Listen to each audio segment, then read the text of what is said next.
Today we celebrate the life and work of Dr. Martin Luther King Jr. And here with a special piece and to talk about the things we are still learning from Dr. King, we welcome back empowerment speaker and coach Kemy Joseph. I see every day as a beautiful gift, which is why I'm using mine to close this racial rift. We can't sit back to watch the world as it splits, so I'm going full force like an NFL blitz.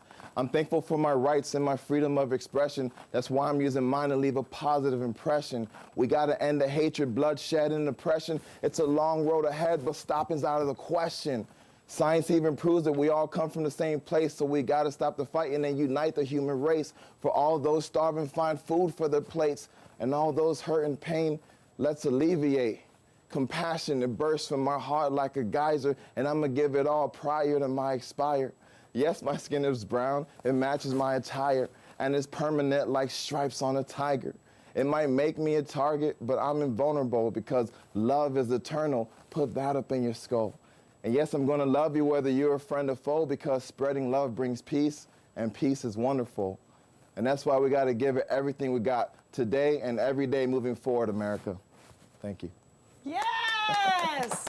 Oh my goodness! Kemy, that was awesome! Yeah, I'm really excited to be able to share that. Thank you, especially in honor of Dr. King. Oh my gosh, I'm in awe because everything you said touched on so many of the principles that Dr. King taught, not just us, but everybody, Everyone. and it lives on. Absolutely. It absolutely lives on. And so today, we talked already a little bit about how today people tend to say, oh, I have a holiday, it's a day off. It's a day off now. But no, we know better. It's actually a day on. It's a day on, yeah. And talk to us a little bit about that. I think it's a day to reflect on progress, because there has been progress, right? We're sitting here. We're living proof, my brother. We're living proof. There has been progress, and Yes. at the same time, there's been this backwards movement, and we're seeing that with some of the election and some of the stuff coming out in the media. So we know that we're in this place, and now it's thinking about as a benchmark of how to move forward. So this kind of can be like a new year, right? Like, how do we look at ways that things we can do to take action and move forward? Absolutely. So you talk a lot about being a social justice ally. Yeah. What exactly does that mean? Well, I think about that piece of, say, everyone who stood around Martin Luther King, they were not all black folks, right? So we think about the civil rights movement. There were tons of people who weren't directly affected by the struggle, but who still stood with those who were feeling oppressed, those who were feeling persecuted. So as someone who can be a social justice ally, is people who are not being directly affected by an injustice, who can stand with those being affected, because these injustices will eventually affect us all. Absolutely, but you know, to break it down even further, we can't do the fight by ourselves. Absolutely. In the way that systemic racism exists, the powers have to get involved in order to make a change. Absolutely. We can march and bring awareness, and we can stomp our feet, and we can write, and we can do all sorts of things. But at the end of the day, if we don't have those allies who are in positions of power to actually make a change, then we're not going to be able to move that needle. Absolutely, and knowing that we all have privilege. You know, even you and I, again, are sitting here in a place of privilege, so how do we use our privilege to continue supporting and moving things forward, and not just being complacent? Like, how do we use our privilege to, especially say the Women's March is coming up, right? There's a lot of men who may say, that's not my problem, but it is, right? So we still have an opportunity to be allies in that situation, as much as women have opportunity to be allies on the opposite way.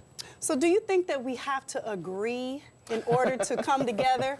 No. Like on everything, or just basic, simple principles? I think what we're all looking for is equality, right? And then the unfortunate thing is these small disagreements lead this group to say, I need this, and then this group needs this, and now we're going to fight for the same resources. But if we all agree that what we're looking for is a better standard of living, a better standard of being, of interacting, of being human, then we see that that's the foundation that allows us to rise. So I'm really thinking a lot like King of how do we bring multiple groups together in order to figure out what is the foundation that allows us to all rise up and all feel valued as human beings. So let's talk real quick about privilege, because you brought up privilege. Now, who wants to be in a position of privilege and give up that?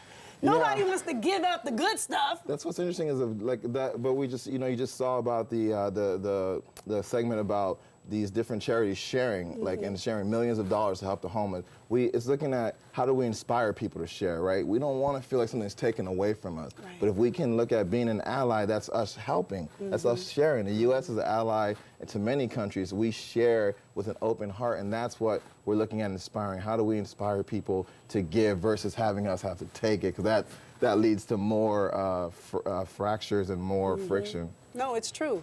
But the interesting thing about it is somehow we've come up learning that, you know, I'm going to get mine, you need to get yours.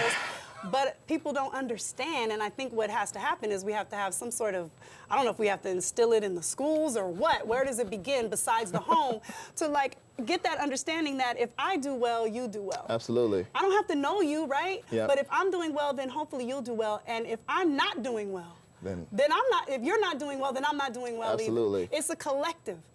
Yep. Right? But where do we get this besides talking about it on one day of the year? Yeah, I think that's that part of reflection, thinking about what can I do as an individual in order to be able to help someone I see, you know, thinking about, say, the homeless situation now, that those of us who are living in nice, warm houses, driving nice, warm cars, we can think about simple ways that we can help folks out. I've been giving people rides in my car, like when I see them at the bus station. Nice. I'm like, I have a privilege of driving an Escalade with heated seats. I'm like, hey, get in here and take a ride. Yeah. I'll take you from here to here. And that's just a little way that we can help. If we look for those ways, we will find them. Right. And I think that's the message of King was saying as well. If we look for ways and we look for solutions, we will find them. Yeah, I love that. Thank you so much Absolutely, for sharing that. thank That was you. an awesome piece. Yeah, I appreciate you're that. the bomb. Okay, for more information about today's segment and about Kemy, head over to our website at KATU.com.